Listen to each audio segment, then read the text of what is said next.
जंग। यह शब्द एक ऐसी क्रिया है जिसमें इंसान मरते हैं, जहां इंसानियत रोती है, शहर जलते हैं, इंसान मर जाते हैं और शहर जलते रह जाते हैं और मातम फैलता है। लेकिन दुनिया की सियासत में कुछ चेहरे ऐसे भी हैं जिन्हें इस तबाही में भी सियासी रोमांच दिखता है। लेकिन यह कितनी हैरानी की बात है, दुनिया की सबसे बड़ी ताकत का दावा करने वाला मुल्क और उसके नेता डोनाल्ड ट्रंप इस जंग को जैसे कोई तमाशा समझ बैठे हैं। सैनिकों को मारने के मजेदार तरीके बता रहे हैं वो अपने प्रेस कॉन्फ्रेंस में, अपने बयानों में।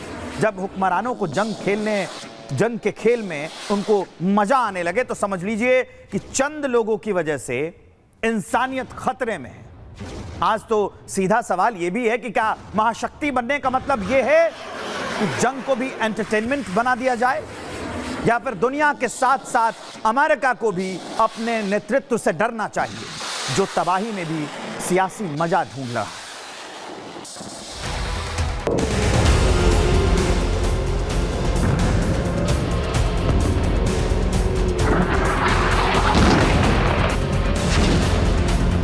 He said it's more fun to sink him. I said that's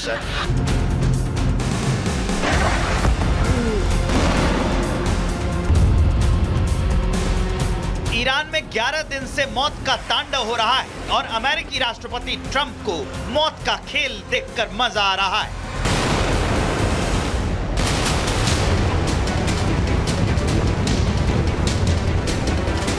America की विध्वंसक मिसाइलों ने ईरान को खंडहर कर दिया है, लेकिन ट्रंप को मजा आ रहा है।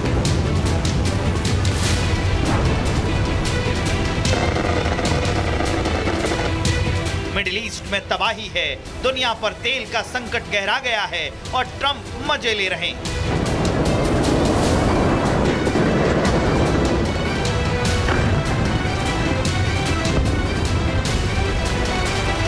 सिर्फ सैनिक ही नहीं, ईरान के हजारों निर्दोष नागरिक मारे जा चुके हैं, लेकिन ट्रंप के मजे में कोई कमी नहीं है।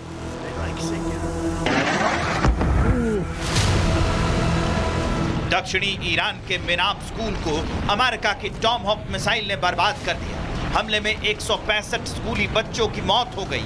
सबमरीन से हमला कर अमेरिका ने हिंद महासागर में ईरान डेना जहाज को डुबो दिया।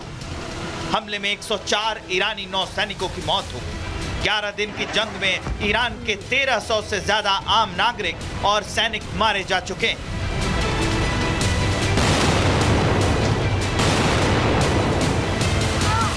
लेकिन ट्रंप को न दुख है न दर्द, ट्रंप को तो बस मजा आ रहा है। यकीन न हो तो ट्रंप की बेशर्म हंसी से भरा किस्सा खुद सुन लीजिए।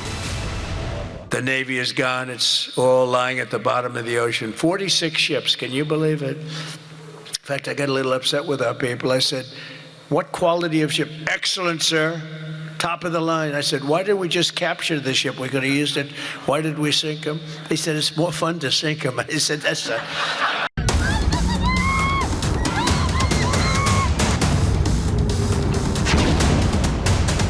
ट्रंप को ईरान के साथ जंग में इकोनॉमी को ध्वस्त होने की चिंता है, इसलिए ट्रंप लड़ाई को जल्द खत्म करने की बात भी कर रहे हैं। लेकिन जंग रुकेगी कैसे? हर बढ़ते दिन के साथ ईरान अमेरिका की जंग भीषण होती जा रही है। 11वें दिन भी आसमान और जमीन दोनों तरफ से विध्वंसक हमले जारी हैं। तबाही की ये तस्वीरें दक्षिण पूर्व ईरान में अब्बास बंदरगाह के पास हुए अमेरिका और इजरायल के हमले की है। ताजा हमले में अमेरिका इजरायल ने ईरानी जहाज को नष्ट कर दिया। ट्रंप ईरान के 50 से ज्यादा जहाजों को डुबोने का दावा अब तक कर चुके हैं। ईरान के सैन्य अड्डों को अमेरिका लगातार ध्वस्त कर रहा है। अमेरिकी नौसेना ने टॉमहॉक मिसाइलों का इस्तेमाल कर ईरान के कई ठिकानों को नेस्तनाबूद कर दिया।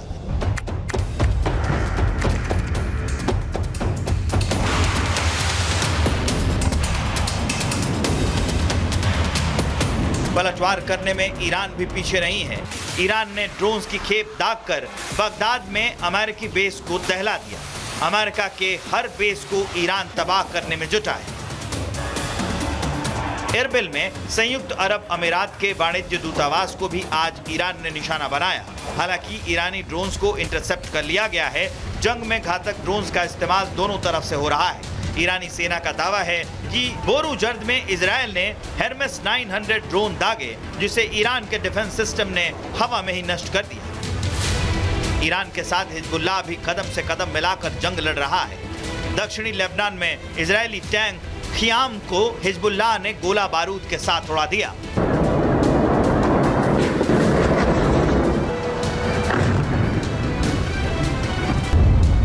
जंग जीतने के लिए ट्रंप हर हथकंडा अपना रहे हैं, लेकिन ईरान को सैन्य ताकत के दम पर कुचलने की ट्रंप की कोशिश फिलहाल फेल होती नजर आ रही है। Bureau report, Republic Bharat.